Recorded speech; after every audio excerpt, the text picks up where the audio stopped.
সকলকে আজকের ক্লাসে শুভেচ্ছা জানাচ্ছি। আজকে আমরা পদার্থবিজ্ঞান চতুর্থ অধ্যায় কাজ, শক্তি এবং ক্ষমতা নিয়ে আলোচনা করব।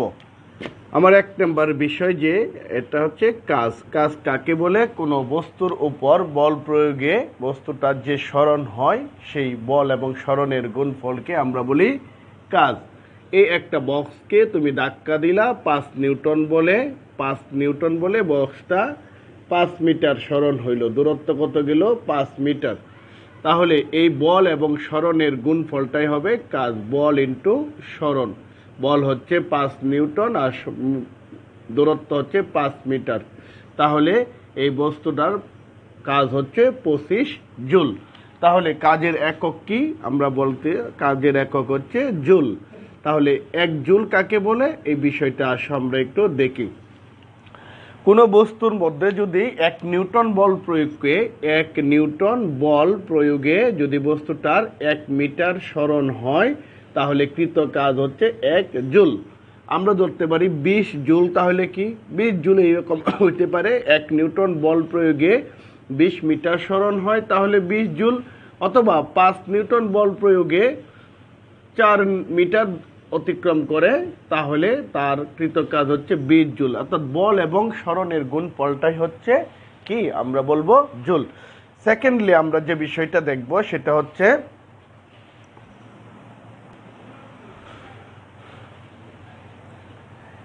আমরা দেখছিলাম শক্তি কাকে বলে। সেই শক্তি কাজ করার সামর্থ্যকে, যদি কোনো কাজ তুমি করতে পারো, কাজ করার সামর্থ্য, সেই কাজ করার সামর্থ্যকে আমরা বলি শক্তি। কোনো একটা কাজ যদি তুমি করতে পারো সেটাই, যে কারণে করতে পারলা সেটা হচ্ছে তোমার শক্তি।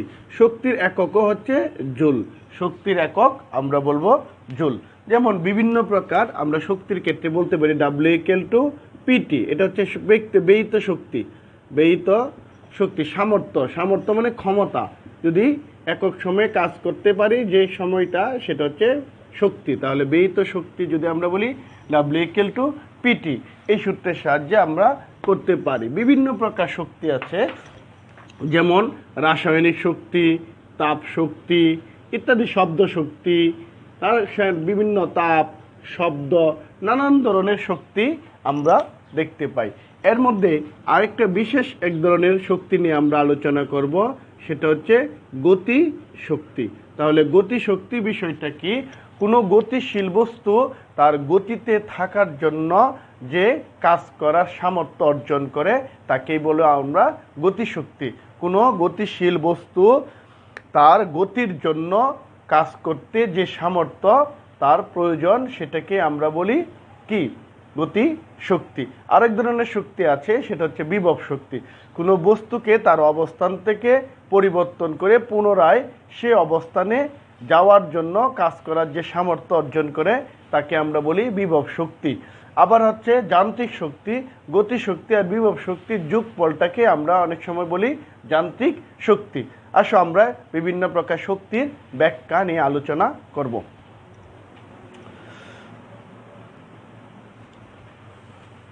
তাহলে গতি শক্তি কি সেই ব্যাখ্যাটা দিব। কোনো গতিশীল বস্তু গতির জন্য কাজ করার যে সামর্থ্য অর্জন করে তাকে আমরা বলি গতিশক্তি। যেমন সকল সচল বস্তুই বা গতিশীল বস্তুই গতিশক্তির অধিকারী। তুমি যদি দৌড়াইতে থাকো তাহলে তুমি একটা শক্তি অর্জন করবা। এখন তোমাকে থামতে বেশি বল প্রয়োগ করতে হবে, আবার থামলেও কিছুটা দূর অগ্রসর হয়ে যাবা। এটাই তোমার গতিশক্তি লাভ করার কারণে। আমরা ধরি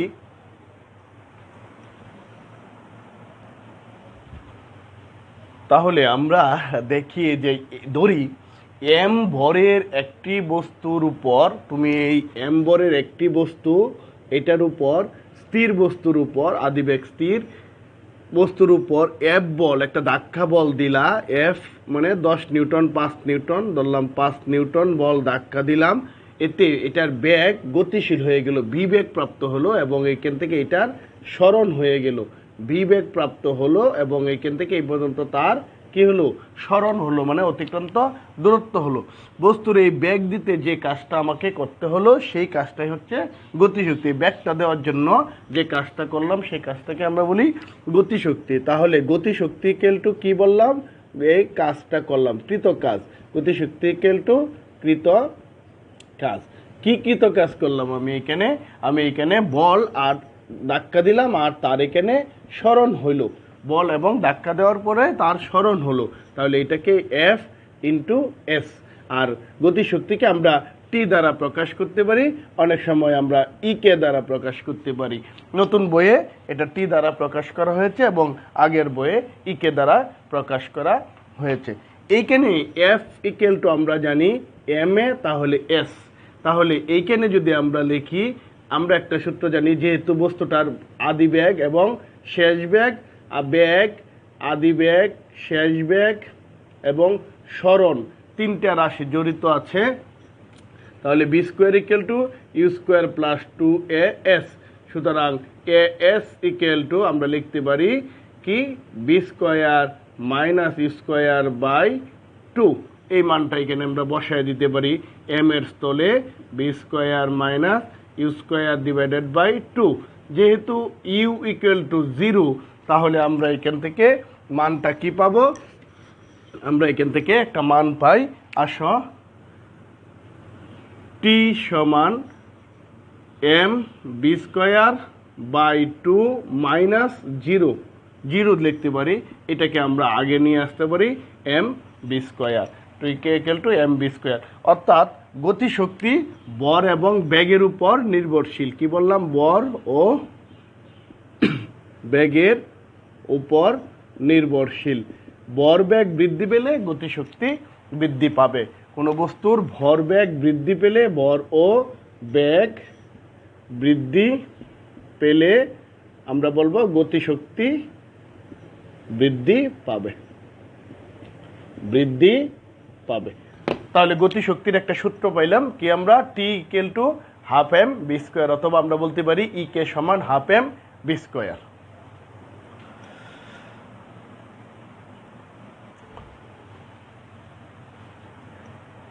এইবার আমরা পড়ব বিভব শক্তি কি। তাহলে বিভব শক্তিটা হলো কোনো বস্তুকে ভূপৃষ্ঠ থেকে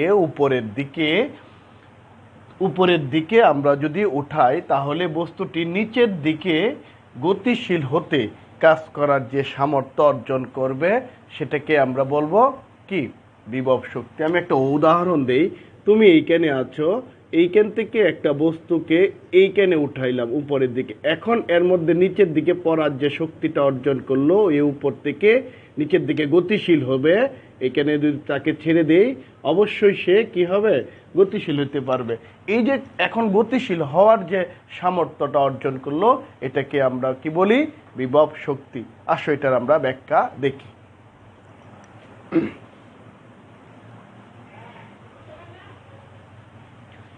ধরি এম্বরের একটি বস্তুকে, এই এম্বরের একটি বস্তু এখান থেকে ভূপৃষ্ঠ থেকে তুমি তাকে এই উচ্চতায় উঠালে, এইখানে উঠালে, উচ্চতায় উঠাতে এই যে কাজটা করলে, এই কাজটাই হচ্ছে তোমার বিভব শক্তি।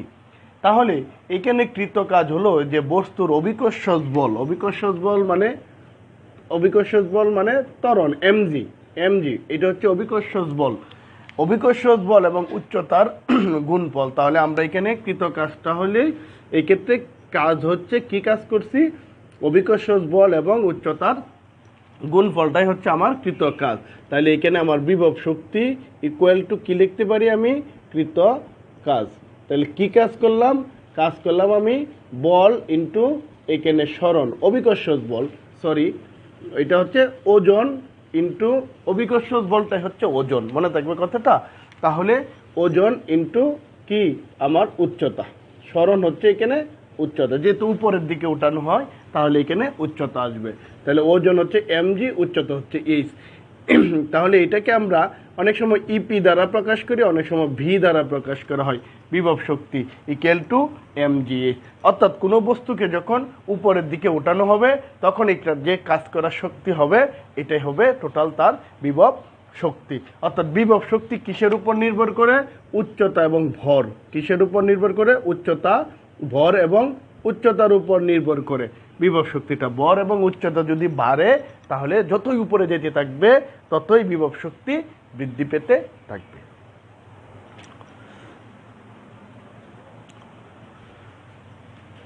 তাহলে আমরা পেলাম যান্ত্রিক শক্তি কি? যান্ত্রিক শক্তিটা হচ্ছে কোনো একটা বস্তুর বিভব শক্তি এবং গতি শক্তির যোগফলটা হচ্ছে যান্ত্রিক শক্তি। যদি কোনো বিষয়ে বলা হয় যে শক্তির সংরক্ষণশীলতা ব্যাখ্যা করো বা শক্তির সংরক্ষণশীলতা বলতে কি বুঝি, তাহলে এই বিষয়টা হচ্ছে যেমন এইখান থেকে একটা বস্তুকে তুমি ব্যাগ দিতে গেলে এই বস্তুটার একটা নির্দিষ্ট জায়গায় এইখানে বা এইখানে যে কোনো জায়গায় তার কি সর্বোচ্চ উচ্চতায় তার গতিশক্তি আর বিভব শক্তির মান আর সর্বনিম্ন এইখানেও গতিশক্তি আর বিভব শক্তির মান একই থাকা, এটাকে বলা হয় শক্তির সংরক্ষণশীলতা। অর্থাৎ আমরা জানি শক্তির নিত্যতার সূত্রে আমরা একটা বিষয় জানি যে শক্তির কি হয় না, পরিবর্তন হয় না। শক্তি কি হয় না, ক্ষয় হয় না বা ধ্বংস হয় না, কেবল এক রূপ থেকে আরেক রূপে পরিবর্তিত হয়। এটাকে আমরা বলি শক্তির নিত্যতা সূত্র। তাহলে বস্তুটা এই উচ্চতার মধ্যে 10 মিটার উপরে বস্তুটা উঠাইলে ওইখানে তার গতিশক্তি আর বিভব শক্তির যে মানটা হবে, 10 মিটার নিচে নামলে এখানেও তার গতিশক্তি আর বিভব শক্তির মান একই থাকবে, দুইটা যোগফল একই থাকবে, অথবা মধ্যস্থলে কোথাও থাকলে একই থাকবে গতিশক্তি এবং বিভব। এই নিয়ে আমরা ধারাবাহিকভাবে কিছু গাণিতিক আলোচনা পরবর্তী ক্লাসে করব।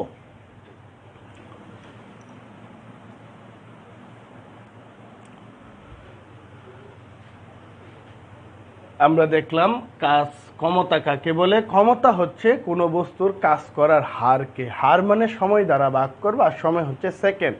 ধরো তুমি 5 জুল কাজ করলা 20 সেকেন্ডে, তাহলে 5কে 20 দ্বারা ভাগ করবা, তাহলে যে মানটা হবে এটাকে বলি আমরা ক্ষমতা। কাজ করার হারকে আমরা বলি ক্ষমতা। ক্ষমতার একক যদি তুমি চিন্তা করো তাহলে ওয়াট, ক্ষমতার একক হচ্ছে ওয়াট, WAT ওয়াট। এটাকে আমরা W দ্বারা প্রকাশ করি। তাহলে তুমি বলতে পারো 1 ওয়াট কি? 1 ওয়াট বিষয়টা আগে জানা থাকতে হবে।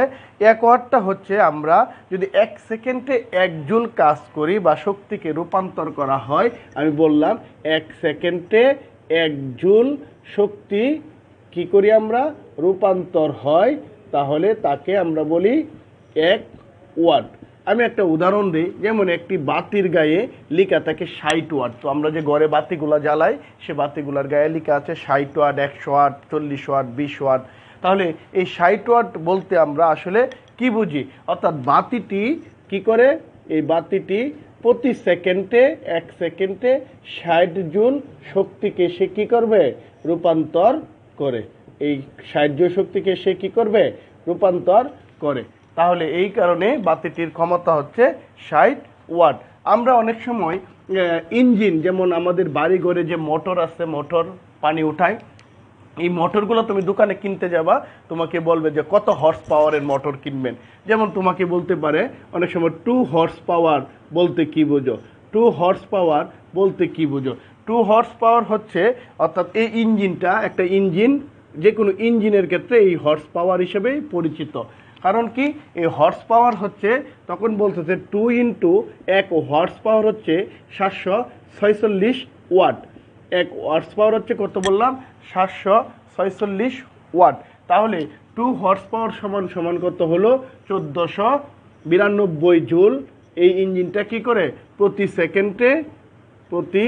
সেকেন্ডে 1492 জুল শক্তিকে সে কি করে, রূপান্তর করে, এক শক্তি থেকে আরেক শক্তিতে রূপান্তর করে। যেমন একটা মোটর, সেটা কি শক্তি থেকে কি শক্তিতে রূপান্তর করে, বিদ্যুৎ শক্তিকে যান্ত্রিক শক্তিতে রূপান্তর করে। একটা বাল্ব কি শক্তি থেকে কি শক্তিতে রূপান্তর করে, বিদ্যুৎ শক্তিকে তাপ শক্তিতে রূপান্তর করে, সেই তাপ থেকে আবার আমরা আলো পাই।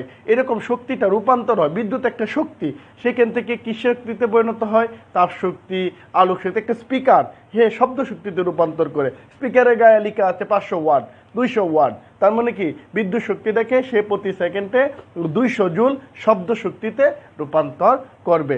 এইভাবে আমরা একটা ইঞ্জিনের দক্ষতা আমরা দেখতে পারি। অর্থাৎ একটা ইঞ্জিন যদি 2 হর্স পাওয়ার হয়, তাহলে বুঝবো 1492 জুল শক্তি সে কি করে, প্রতি সেকেন্ডে অন্য শক্তিতে রূপান্তর করে।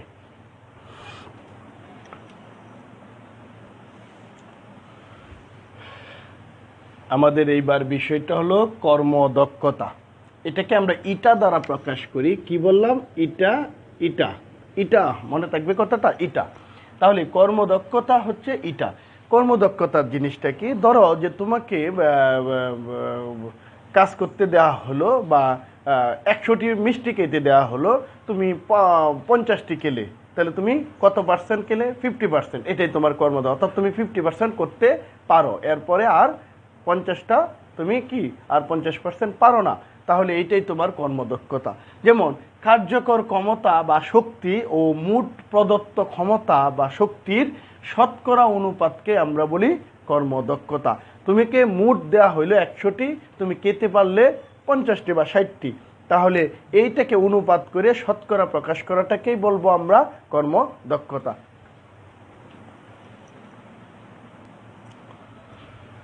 তাহলে কর্মদক্ষতা ইটা ইকুয়াল টু কার্যকর ক্ষমতা পি ড্যাশ ডিভাইডেড বাই মোট প্রদত্ত ক্ষমতা পি ইন্টু 100, অর্থাৎ eta equal to P dash by P into 100। তুমি অথবা তুমি যদি শক্তি দিয়ে করতে চাও, মোট শক্তি, কার্যকর শক্তি, হ্যাঁ তবু হবে W dash by W into 100। তুমি শক্তি দিয়ে করতে পারো, যে কোনো জিনিস দিয়েই তুমি তার কর্মদক্ষতা করতে পারো।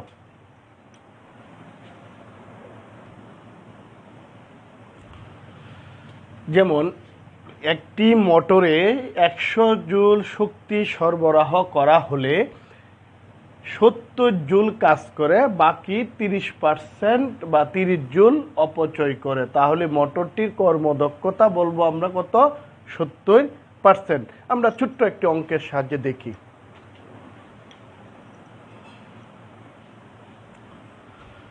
70 জুল তড়িৎ শক্তি নিয়ে একটি ইঞ্জিন কাজ করে 56 জুল। তার 70 জুল তড়িৎ শক্তি তাকে দেওয়া হলো, কিন্তু সে কাজ করলো কত জুল? 56 জুল কাজ করলো। তার কর্মদক্ষতা কত? আমরা ইটা সমান P dash by P into 100।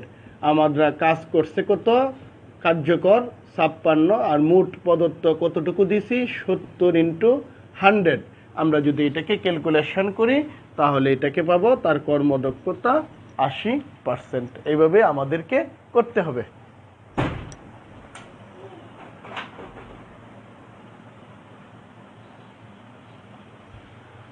ধনাত্মক এবং ঋণাত্মক কাজ কি এটা আমরা বলতে পারি। কোনো বস্তুকে বল প্রয়োগের ফলে যদি বস্তুটার মধ্যে আমরা ধাক্কা দিই, বা ধাক্কা দিলে বল প্রয়োগের ফলে বলের দিকে সরণ বা সরণের যদি উপাংশ থাকে, তবে যে কাজটা হয়, বল এবং সরণের গুণফলে যে কাজটা হয়, সেটাকে আমরা বলি ধনাত্মক কাজ। যেমন তুমি দেখতে পারো এই একটা টেবিলের উপর এই বলটা আছে, তাহলে এটা নিচের দিকে, এটা কি, এটা নিচের দিকে কি বল এবং সরণের এখানে পতিত হতে পারে, সরণ হবে। এখানে যদি তাকে আমরা দিই তাহলে সেইখানে বল প্রয়োগ করে নিচের দিকে পড়বে। এইখানে যে কাজটা হবে সেই কাজটা হবে কি? ধনাত্মক কাজ। আর যদি আমরা কোনো বস্তুকে ঢিল দিয়ে উপরের দিকে উঠাইতে থাকি তাহলে এটা বিপরীত দিকে কাজটা হবে, এটাকে আমরা বলবো বলের বিপরীত দিকে কাজটা হবে, কারণ অভিকর্ষজ বলটা তাকে নিচের দিকে টানবে আর সে বিপরীত দিকে গিয়ে কাজ করবে, তখন এটাকে বলবো আমরা ঋণাত্মক কাজ।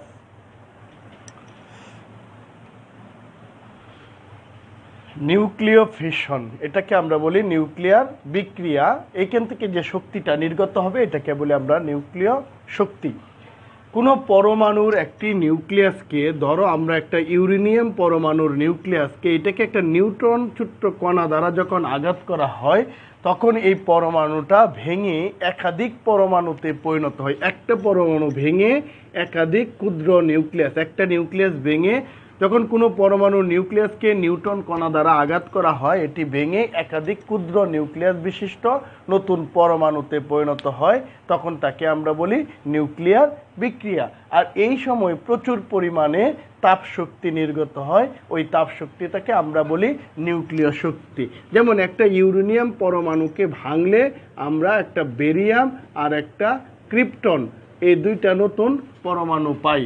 অর্থাৎ এই পরমাণুটা পাওয়ার সময় এখানে কি আমাদের তাপ শক্তি নির্গত হয়, নইটা আরও নতুন কিছু নিউটন কণা হয়, নতুন কিছু নিউটন মানে এন দ্বারা প্রকাশ করি, নিউটন কণা সৃষ্টি হয়, সাথে কি উৎপন্ন হয়? তাপ শক্তি উৎপন্ন হয়। এই তাপ শক্তিটা প্রচুর পরিমাণে থাকে। সাধারণ রাসায়নিক বিক্রিয়ার তাপ শক্তি থেকে এই তাপ শক্তি আমরা আরও বেশি পরিমাণ থাকবো। আমরা এটা নিয়ে একটা গাণিতিক আলোচনা করব। তবে এই তাপ শক্তিটা নির্ণয় করার জন্য ই সমান এম সি স্কোয়ার। এখানে এম হচ্ছে আমরা বলি এই পদার্থের ভর, নির্গত পদার্থের ভর, কতটুকু পদার্থ তাপ শক্তি হিসেবে নির্গত হইল সেই মানটা, এটাকে আমরা কেজিতে নিব। আর সি হচ্ছে আলোর বেগ, আলোর বেগের সমপরিমাণ, অর্থাৎ যে পরিমাণ পদার্থ তাপে পরিণত হয় তার সাথে আলোর বেগের মানটাকে গুণ করলে যে মানটা হয় সেই পরিমাণ তাপ শক্তি নিউক্লিয়ার বিক্রিয়া নির্গত হয়।